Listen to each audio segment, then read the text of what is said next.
When Maria stepped down from the cart with grace, I could not help but watch her carefully. She moved like a queen, calm and steady, though she stood in a place far different from the world she had known. She was tall and beautiful, her smile warm and full of life. I understood then why my brother Leon loved her so dearly, for her presence lit even the quiet paths of Nagrebcan. She greeted me kindly, saying, "You are Baldo." Her voice was soft, yet it carried a strength I did not expect.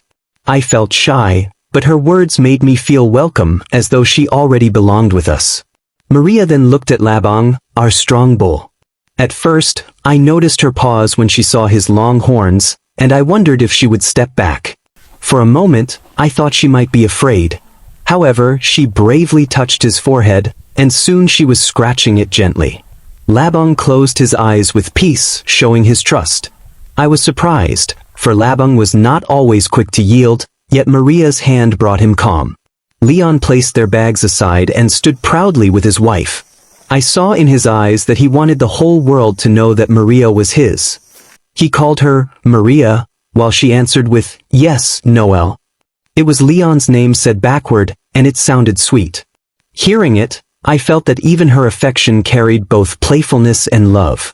As I led the cart through the wake, just as father had told me to, I knew this path was not chosen by chance.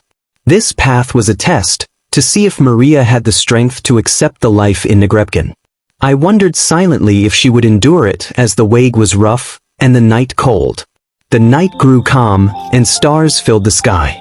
I guided Labang slowly, while my eyes often looked back at Leon and Maria.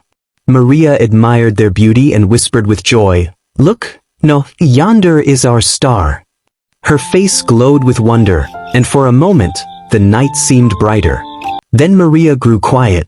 I sensed her worry, that father might not like her. I could feel her unease, even in her silence. Leon comforted her, telling her that father was gentle, except when his old wound troubled him.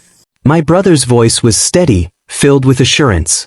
Then, Leon sang a song under the stars, and Maria's voice joined his. Their harmony filled the night with peace and love. I listened, and though I did not sing, their song touched my heart. At last we reached home. Mother and Aurelia welcomed Maria with kindness. I was glad, for Maria's smile returned as she entered our house. Yet Leon's first question was, "Father, where is he?" Mother answered softly that he was upstairs, resting his leg.